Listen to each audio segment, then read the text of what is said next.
وحشتوني قوي. لو قلت لكم من هنا لبكره ان انتوا وحشتوني، مش عارفه هتصدقوني ولا لا، بس انتوا بجد وحشتوني جدا. انا اسفه ان طولت الغيبه، واسفه اني دايما مش بنزل باستمرار، بس حاسه كده ببعض فقدان الشغف من ناحيه القناه دي، لان مفيش يعني مشاهدات ومفيش تعليقات وكده. بس ان شاء الله هشتغل عليها علشان ده كله يجيلي منكم باحسن صوره. يا رب كلكم تكونوا بخير. النهارده هشارك معاكم مفضلاتي لسنة 2022. كل سنة وكلكم بخير يا رب. والسنة الجاية ان شاء الله هشارك معاكم برضو في شهر 12 حاجات استخدمتها وهقول لكم رأيي فيها. بفضلها وهستخدمها تاني ان شاء الله لو وقعت قدامي. فحضروا فنجان القهوة بتاعك او النسكافيه واقعدي كده اتفرجي على الفيديو بروقان، ويلا خلونا نبتدي الفيديو على طول. ولو انت اول مرة تشوفيني، انا سارة بعمل فيديوهات سكين كير وميك اب و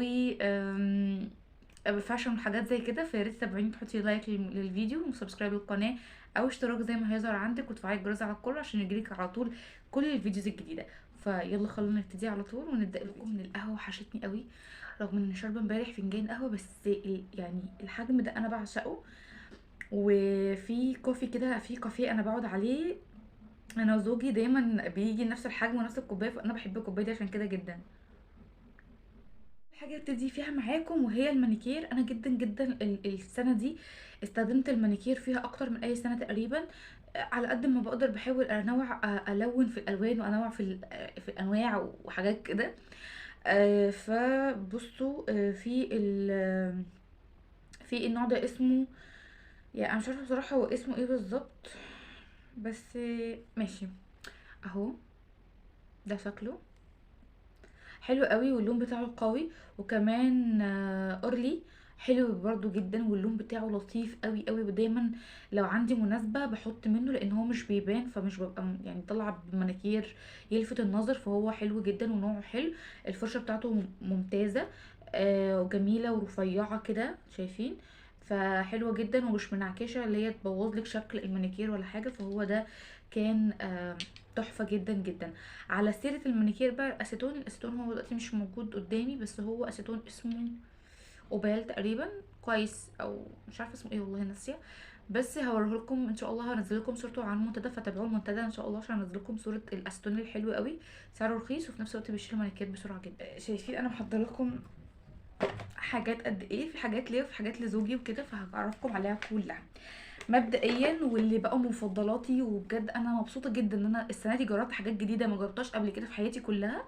وهو الجليسريد، السوائل شاور او اللوشن، الاتنين ممتازين جدا جدا. واحلى حاجه استخدمتها بجد انا مبسوطه منهم كتير كتير كتير، لان هم حلوين جدا. وعايزه اقول لكم على حاجه، استنوا فيديو جامد قوي عن المتزوجات، بيتكلم عن تركات كده وحاجات جامده جدا. فاستنوا الفيديو ده ان شاء الله، عشان كده بقول لكم فعلوا الجرس على الكل. فالشاور هو مرطب وحلو قوي، بيرطب الجسم، وريحته ريحته حلوه يعني، مش مزعجه، ريحته حلوه. فانا عشقته بجد وهجربه تاني. وكمان البنات اللي بتعمل شيفنج جديد هينفيدك كتير كتير كتير. بالنسبه للوشن، في منه كمان بريحه المسك، لكن ده بالبشره الحساسه فريحته هاديه جدا، يمكن ملوش ريحه طبعا تقريبا يعني. فانا مستخدمه منه كميه محترمه، وبجد يا جماعه بيرطب الجسم وبيخليكي كده شبه الكيكه بجد. فالاتنين دول انا هكررهم تاني اكيد.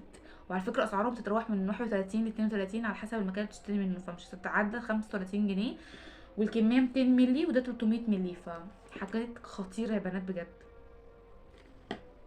فريدة الجسم بقى والشاورات والحاجات دي، الشاور بتاع فريدة الجديد، وده شكله يا جماعه من احلى واجمل انواع الشاور اللي استخدمتها كريحه وملمس. بينضف الجسم حلو قوي، مش بيسيبه ناشف، فهو خطير.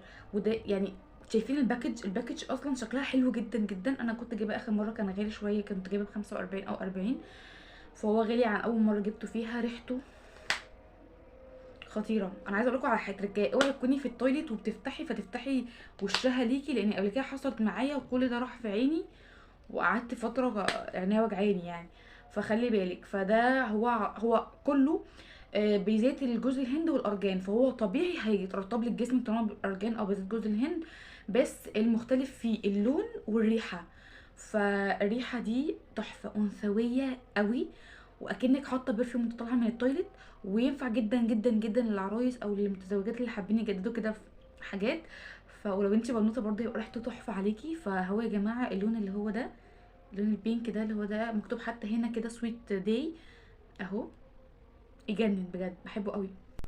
في حاجات كتيره قوي للاسف انا عملت لكم عنها فيديوهات كل شهر، فهي مش موجوده معايا، لكن لو انتوا عايزين ترجعوا لحاجات اكتر من اللي انا هتكلم عنها النهارده، هسيب لكم ان شاء الله كل الفيديوز بتاعت المفضلات خلال السنه دي في الديسكريبشن بوكس. دوسوا على العنوان هيطلع لكم على طول ديسكريبشن، او هسيبها لكم في تعليق. طيب الشاور ده بنات سوري، الشامبو دوت من ايفون. كان حلو جدا، هو بس بالكاموميد. ايه بالكاموميد ايه مش عارفه صدقوا، مش عارفه ايه، ما علينا.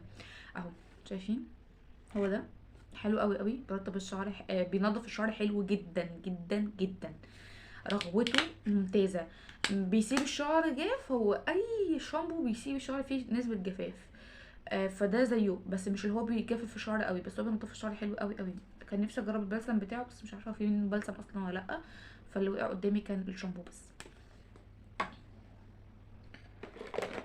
طيب لوريال اللي كلمتكم عنه في فيديو قبل كده، وقلت لكم انا جربته وترطيبه بالنسبه لي عادي وكده. هو فعلا ترطيب بالنسبه لي عادي، ومش زي اي حاجه او زي اي حاجه انا استخدمتها قبل كده، ولكن لو وقع قدامي تاني اكيد هكرره لانه حلو وريحته حلوه. بس في حاجات منه زي مثلا الاحلام، او طول الاحلام او حاجه زي كده، مش فاكره اسمه ايه بالظبط، كان ريحته احلى بكتير واثبت كمان في الشعر، فحبيت برضو اكلمكم عنه واقول لكم عليه.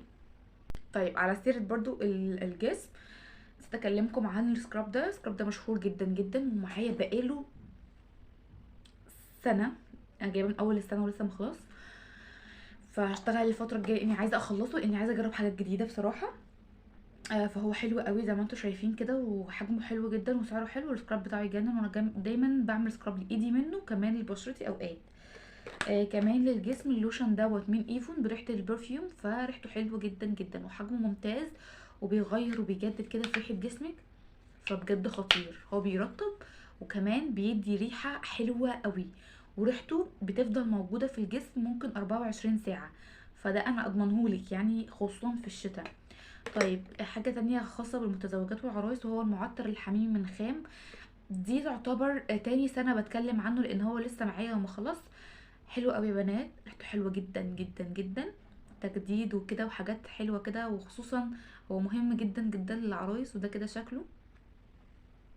عشان نخلص بقى الجسم، انا كنت جايبه لاين كبير جدا عباره عن 6 قطع تقريبا من السبراي دوت من لاف.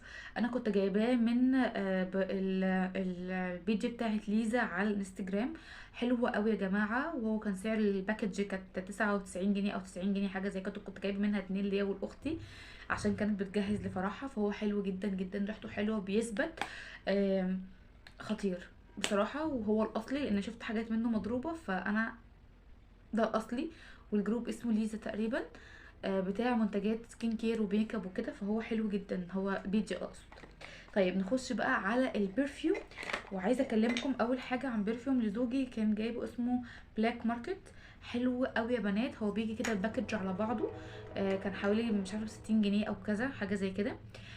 كنا بنجيبه من فتح الله. حلو جدا جدا، ريحته حلوه بتثبت، وشكل الباكج حلوه جدا. بغض النظر عن اللي احنا لسه جايبينه قريب هكلمكم عنه ان شاء الله اول السنه. ريحته تحفه، فخمه كده، وفي سبراي وفي برفيوم، فهو باكج مع بعضه يجنن. ف انا بحب ريحته قوي، بحس بفخامه كده بالريحه. فلو انتوا عايزين تجيبوا هديه لازواجكم بقى على من اول السنه او عيد ميلاد او كده، فده حلو جدا، هتلاقوه في فتح الله. ده انا جبته من فتح الله، فانا معرفش ممكن تلاقوه تاني فين. كنت عايزه اكلمكم عن الصن بلوك بتاع بوبانا، حلو جدا جدا جدا للبشره الدهنيه، قوامه ممتاز، مش بيدهن، مش بيعمل اي مشاكل، بيحمي فعلا البشره، وفعلا الخيار الامثل لاي بنوته رايحه الجامعه ومحتاج، او هي اوريدي في الجامعه ومحتاجه صن بلوك. على فكره عايزه اقول لكم على حاجه، الصن بلوك بس مش في الشمس، الصن بلوك للبشره المعرضه للحبوب او البشره اللي فيها حبوب. انا كان جاي عليا وقت بشرتي ما كانتش بتنتهي من كتر الحبوب، دايما حبايه ورا حبايه ورا حبايه، فكنت حرفيا تعبانه. لما اتبعت الروتين من ضمنه يكون في صن بلوك قبل ما انزل من البيت وقبل ما اخرج من المدرج بتاع الجامعه واروح، والله يا جماعه الحبوب، انتوا شايفين بشرتي ما فيهاش حبوب، يمكن فيها بس بعض النقاط اللي لسه طالعه لي قريب، ومحتاجه ان انا اشيلها، وان شاء الله اشيلها، اقول لكم هشيلها ازاي. وبس كده. البرفيوم بتاعتي، البرفيوم ده اسمه فانتازيا، ده من ايفون. كانت صاحبتي حبيبتي هبه كانت جايبهولي. ريحته حلوه جدا جدا على فكره، وثابت، وريحته كده مختلفه عن اي برفيوم موجود في ايفون. انا ما كنتش عارفه انه موجود في ايفون، سوري، موجود في ماي واي، انا اسفه. في ماي واي، انا ما كنتش عارفه انه موجود في ماي واي الا لما انا جات لي هديه منها، وكان مكتوب عليه تحت اهو ماي واي، عشان كده عرفت ان هو موجود في ماي واي. طبعا برفيوم ماي واي التوب بتاعي اللي هو تندر، من احلى وارق البرفيومات اللي انا بجربتها من ماي واي، ودايما برشحها للعرايس وبقول لهم ان هي ريحتها حلوه قوي، وكمان خفيفه ولايت كده وانثويه قوي قوي قوي. يعني تحسي كده ان هي بتجذب الراجل اتجاهك او زوجك سوري اتجاهك، فهي خطيره. تتحط بالليل فقط، تتحط في البيت فقط، مع لانجري، مع فستان، مع حاجه زي كده، ما ينفعش تخرجي بيها لان حرفيا ريحتها جذابه قوي. فخلي بالك ما تخرجيش بيها ابدا. من الحاجات اللي جربتها السنه دي كنت مستمره عليها فتره وقت اكبر من المخمريه، وهي الجودرانت بتاعه ايفون. حلوه جدا بكل روايحها، ثابته وبتبقى جميله، بس اوقات بتعمل لي تحسس لو انا عامله شيفنج، فانا بختار ان انا بحط مثلا بعدي يوم او يومين بعد الشيفنج وببدا ان انا احطها تاني. هي حلوه قوي، الرول بتاعها حلو، وريحتها فيه طبعا من روايح كتير قوي موجوده، شفتها في فتح الله على فكره مؤخرا اللي في سموحه. حلو، حلو ان هي بقت متداوله كده، يعني مش بقت بس موجوده في ايفون بس. كمان نيفيا سوفت حلو جدا للجسم والبشره، بس انا جبت حاجات، انا دايما بستخدم حاجه تانية للبشره، مش بستخدم ده على طول، عشان في بنات بتقولي خلي بالك هيطلع لك حبوب. انا عارفه طبعا ان هو بيطلع حبوب لانه فيه كحول، فانا قررت ان انا مش هستخدمه تاني على بشرتي، فبستخدمه على ايدي. تحفه يا بنات ويجنن بجد. اللي بستخدمه على بشرتي وبقى مفضلاتي السنه دي كلها، ودي تاني عبوه اجيبها اهو، شايفين تاني عبوه. فهو حلو قوي للبشره الدهنيه، خاصه في الشتاء وفي الخريف، بس في الصيف لا، هيدهن معاكي شويه وهيطلع لك عرق. فانتي لو انتي مش حابه وحابه تجيبيه يعني وتستخدمي، اسمه ستروبانتين اهو. تحطي منه حاجه صغننه قوي، وتكون وشك اصلا فيه كده رذاذ من الميه الورد، او يكون مندي من ميه غسيل وشك، وتبداي تحطيه، وده افضل طريقه لوضع اي مرطب على البشره. طيب، ايه تاني عجبني وبحبه جدا جدا، وهو ده جوي سمايل. ده يا جماعه مرطب للفم. انا خليت اختي تجيب لي اللي هو النوع ده لانها شغاله في ماي ويل، وانتوا عايزين اي حاجه اسيب لكم الرقم بتاعها تحت في الديسكريبشن بوكس، لو انتوا عايزين منها اي حاجه كلموها تدخلوكم الجروب تاخدوا منها اي منتجات بسعر حلو قوي.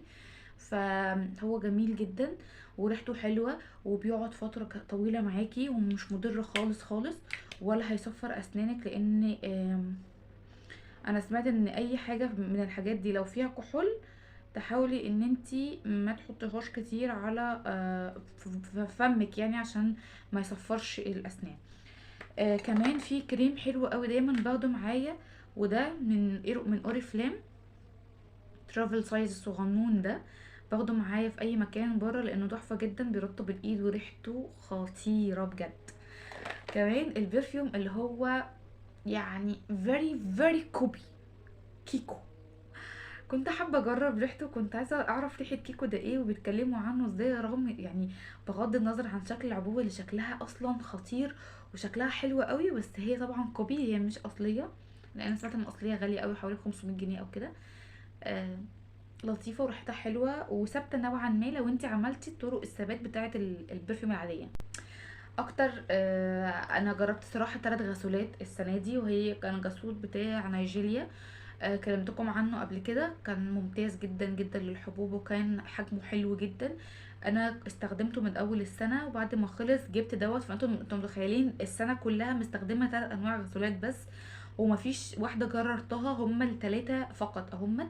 ده واللي هو التالت ما هطلع لكم صورته هنا. كان ممتاز جدا للحبوب، وكان فعلا خطير جدا جدا، وكان نشف لي كل الحبوب الموجوده في بشرتي، وعالج لي كمان البقع. فبعد ما خلص جبت بقى، حبيت اجرب حاجه جديده، فجبت ستار فيل جل، ممتاز جدا جدا جدا للبشره المعرضه للحبوب، واللي بيطلع لها كده حاجات صغيره. لكن انت لو بشرتك متبهدله حبوب فهو مش هينفعك، لانه برضو هو ضعيف شويه مع الحبوب، مش القوي قوي. هو عايز البشره اللي هي معرضه، والبشره بيطلعها حبايه 2 حاجات بسيطه. لكن انت لو بشرتك اكتر من كده لا، في انواع تانية تفيدك. النوع التالت واخر نوع اشتريته الشهر اللي فات كان غسول من بوبانا. بالهيالورونيك اسيد، حبيت اجربه. هو ترافل سايز برضو، حلو قوي يا بنات، وريحته حلوه، وبينضف البشره وبيسيبها مترطبه. وانا حاسه ان هو بقى فيه ليونه في بشرتي اكتر يعني. فلسه برضو ما خلصتوش، فلما اخلصه اكيد هنزل لكم عنه شورتس ريفيو، عشان يبقى سريع كده وتعرفوا عنه كل المميزات والعيوب اللي قابلتني. اصغر حاجتين هتكلم عنهم في الفيديو بتاعي النهارده هما الحاجتين دول. اول حاجه طبعا انا اسفه على شكل عبوه ده زين كان بياكلها، نايل 15 بتاع الضوافر. هو يا جماعه حلو جدا جدا، بس عايز محافظه على الضوافر معاه. عايزه تطولي ضوافرك، عايزه تخليها شكلها حلو وفاتح وكل حاجه، بس هو مش بيخلي الضوافر قويه. لازم تكوني بتاخدي فيتامين بتاعتك عشان تبقى ضوافرك قويه اوريدي. فهو بصوا، هو سبب في تطويل ضوافري بالشكل ده. ان انا عايزه اوريكم حاجه. انا عندي ضوافري، شايفين الايد دي والايد دي؟ شايفين الضوافر دي قد ايه والضوافر دي قد ايه؟ فدي دايما بستخدمها اليمين في غسيل المواعين وفي الحركات دي، فمتدمره. حلو قوي، سعره 30 جنيه، هيقعد معاكي فتره محترمه، لان انا قاعد معايا هو بقاله شهرين تقريبا، ومستخدمه منه لحد هنا بس. ده كله لسه فيه. تمام. طيب البلسم ده من اوريفلام، احلى بلسم واحلى مرطب ممكن تحطيه على ايديكي. استخداماته رهيبه يا بنات، استخداماته رهيبه بجد. اختي كانت بتقولي كده بس انا ما كنتش مصدقاها، بس لما حصل لي اللي هقول لكم عليه صدقت. لو لسعه او حرقه من بوتاجاز، او لسعتي من اي حاجه سخنه، لو جرح، لو شفايفك متشققه، حوالين عينيكي مثلا في مشكله او في جفاف زياده حوالين ضوافرك، كل ده حرفيا. وانا جربته في الجروح، وجربته في الحروق، لا بيهدي جدا الموضوع وبيساعد على الالتئام بسرعه. فبالنسبه لي كنز، شايفينه من جوه كنز بجد. فانا باخد دايما منه، بستخدمه على شفايفي الفتره دي عشان عايزه اكثف الترطيب لشفايفي، فهو ممتاز ممتاز ممتاز. اخر حاجه اكلمكم عنها عشان كفايه كده، الفيديو اكيد طول معانا. وهو مزيل الميك اب من كرايتي او كرايت. حلو يا جماعه، مش وحش، ولكن عليه تحفظ فيه، يعني في تحفظ فيه. اولا بيوجع العين جدا، لو دخل عينيكي بيحرقك حرقه، حس ان انت اكنك حاطه شامبو في عينيكي، فهو وحش قوي في الموضوع ده. ده تحفظ التاني انه مش بيشيل الماسكارا الووتر بروف. اوكي، الماسكارا الووتر بروف مش بتتشال بيه خالص خالص خالص. لازم تستخدمي زيت عشان تشتري الماسكارا الووتر بروف معاه. بس فهو شغال. هجيبه تاني لا، لاني عايزه اجرب حاجات جديده بصراحه. فرشحوا لي تحت كده مزيلات الميك اب اللي انتوا جربتوها وعجبتكم. يا رب النهارده فيديو يكون عجبكم. بجد مبسوطه ان انا اخيرا قعدت وجلست كده في المجلس بتاعي خلصت معاكم فيديو مهم جدا من مفضلات سنه 2022. ربنا يا رب يجعل سنه 2023 هنيئا علينا، سعاده وتحقيق اهداف وتحقيق احلام ونجاح ويسر وكل حاجه. اشوفكم ان شاء الله على خير في فيديو جديد، واستنوا مني فيديوهين، 3 فيديوهات في الاسبوع اللي انتوا عايزينه. اكتبوا لي في الكومنتس لو انتوا محتاجين فيديوهات معينه اعملها قبل نهايه السنه. محتاجه جدا افكار، وعايزاكم كده تبهدلوا الدنيا افكار في الكومنتات. اشوفكم على خير، باي باي.